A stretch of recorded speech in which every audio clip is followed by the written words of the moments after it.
जुलूस मोहम्मदी आता है तो डीजे हराम हो जाता है, इनका उर्स शुरू होता है तो डीजे हलाल हो जाता है। ये क्या बात है? अगर हराम है तो सबके लिए बंद है और साल के 365 दिन है, 12 महीने बंद है। सारा ठिगड़ा जो है वो सिर्फ डीजे पे ही लाके फोड़ दिया जाए। हराम तो बहुत कुछ है। टीवी हराम है इस्लाम के अंदर, घरों में एलसीडी लगी हुई है वो भी हराम है, वो भी हटा दीजिए आप। ये मोबाइल है, इस पर तस्वीर आती है, मल्टीमीडिया मोबाइल है, ये भी हराम है। सारे मौलवी ये भी हटाए, सिर्फ कीपैड का मोबाइल रखते। अगर हम लीला करें तो पाप है और ये पाप करें तो लीला।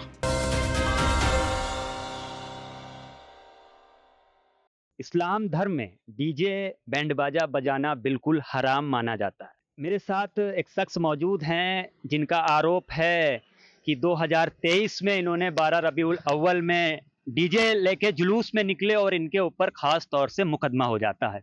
ये 2023 में एक पेपर के माध्यम से ये बरेली को सूचित किया गया था कि साहब कि ऐसा है, कोई भी शख्स, कोई भी अंजुमन जुलूस के अंदर जो है वो डीजे लेकर के नहीं आएंगे, और अगर वो डीजे लेकर के आते हैं तो उनके खिलाफ मुकदमा होगा, डीजे का चालान होगा।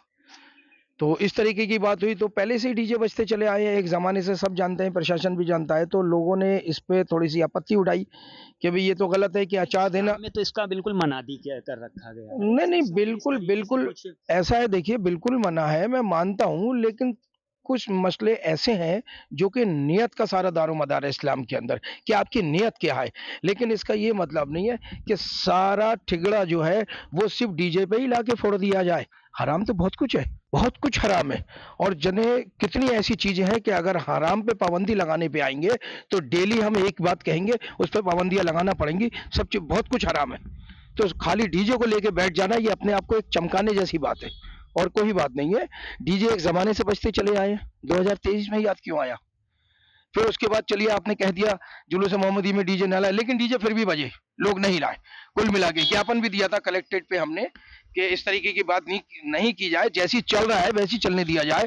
उसके बावजूद भी हमारे ऊपर मुकदमा किया गया। अब जब हमारे ऊपर मुकदमा किया गया कि साहब आप डीजे की पैरवी कर रहे हैं, तो ये बताइए, अगर हमने डीजे की पैरवी करी है तो 2024 आई है, 16 मई को उर्से अख्तरी जो हुआ है उसमें तो खूब डीजे बजे, तो ये तो जबरदस्त पैरवी हुई। तो इस पे तो यानी कि हर डीजे पे मुकदमा होना चाहिए। सब शहर के लोग से, जिसकी वीडियो हमारे पास मौजूद है, हम मौके पे रोड बाई रोड और सब एरिया से ये चल रहा है। ये देखिए आप, ये सब डीजे ही बज रहे हैं। ये देखिए, ये मेरे रोड से है, जिस रोड से आए हैं मैं रोड भी बता दूंगा, कैमरे से जब चाहे निकाल सकते हैं, जगह जगह कैमरे लगे हुए हैं। इनके यहाँ डीजे से आई है, किसी ने मना नहीं किया। जब हराम नहीं था, जुलूस मोहम्मदी आता है तो डीजे हराम हो जाता है, इनका उर्स शुरू होता है तो डीजे हलाल हो जाता है। ये क्या बात है साहब? अगर हराम है तो सबके लिए बंद है और साल के 365 दिन है, 12 महीने बंद है। सब तरफ से, हर तरीके से मोहम्मदी में तो हर जगह मनादी होती है पूरे देश के। जुलूस मोहम्मदी में नहीं साहब, जुलूस मोहम्मदी अगर हराम है तो सब कुछ हर तरीके से हराम है। जरूरी नहीं जुलूस में मनादी है, लेकिन ऐसा है ना, बहुत से काम ऐसे हो रहे हैं, खड़े होके खाना खाया जा रहा है आजकल। आप देख लीजिए, शादी ब्याह में जाके, वो भी मना है, वो भी हराम है। बहुत सी चीज ऐसे, और सारे लोग कर रहे हैं। अब जैसे टीवी हराम है इस्लाम के अंदर, घरों में एलसीडी लगी हुई है, वो भी हराम है, वो भी हटा दीजिए आप। ये मोबाइल है, इस पर तस्वीर आती है, मल्टीमीडिया मोबाइल है, ये भी हराम है। सारे मौलवी ये भी हटाए, सिर्फ कीपैड का मोबाइल रखे। और जब अगर आपने जायज किया तो इन सब पे भी मुकदमा लगना चाहिए, नहीं तो हमारा मुकदमा निरस्त करना चाहिए। ये बस मेरी प्रशासन से मांग है। और एक बात मैं और कहना चाहूंगा, ये नए प्रोपेगेंडों को बढ़ावा दिया जाता है। कोई ऐसा इसमें मकसद है, हराम हलाल की बात आएगी तो बहुत कुछ नहीं कर पाएंगे। तो बहुत सी ऐसी बातें हैं। बस बात वो जाती है कि अगर हम लीला करें तो पाप है और ये पाप करें तो लीला। बहुत बहुत शुक्रिया। ये हमारे साथ मुमताज शकलेनी साहब थे। देखते रहिए अमृत विचार में था आपके साथ अफजल खान।